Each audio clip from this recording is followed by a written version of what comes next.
السلام علیکم، آپ دیکھ رہے ہیں پاک ایکسکلوسیو ٹی وی۔ اگر آپ نے میرے چینل کو سبسکرائب نہیں کیا تو ضرور کریں، ویڈیو دیکھنے کا شکریہ۔ سندھ حکومت کے سینئر وزیر شرجیل میمن کی صدارت میں ریڈ لائن کے حوالے سے ایک اہم اجلاس ہوا، جس میں بتایا گیا کہ سول ایوییشن اتھارٹی سے اور انہوں نے 4 اسٹیشن کی تعمیر پر رضامندی کا اظہار کیا ہے۔ اس کے علاوہ صوبائی وزیر کو بتایا گیا کہ جو بی آر ٹی کے ڈپو ہے اور اس کا جو پلانٹ ہے اس پر بھی کام جاری ہے اور اس کا ڈیزائن فائنل ہو گیا، اس پر کام ہو رہا ہے اور اس منصوبے کو کوشش کی جا رہی ہے وقت پر مکمل کر لیا جائے۔ بی آر ٹی کے منصوبے سے ایک جانب شہریوں کو بہت زیادہ تکلیف ہے، اس کی وجہ یہ ہے کہ پوری یونیورسٹی روڈ جو ہے وہ کھنڈر کا منظر پیش کر رہی ہے، جگہ جگہ ٹریفک جام ہو جاتی ہے اور منٹوں کا سفر گھنٹوں میں ہوتا ہے۔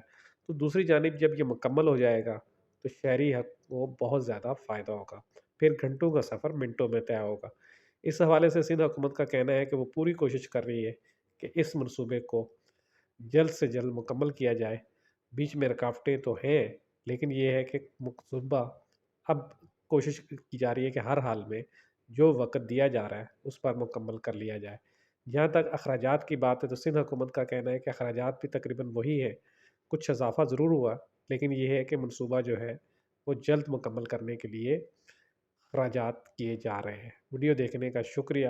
اگر آپ نے میرے چینل کو سبسکرائب نہیں کیا تو ضرور کریں۔ اللہ حافظ۔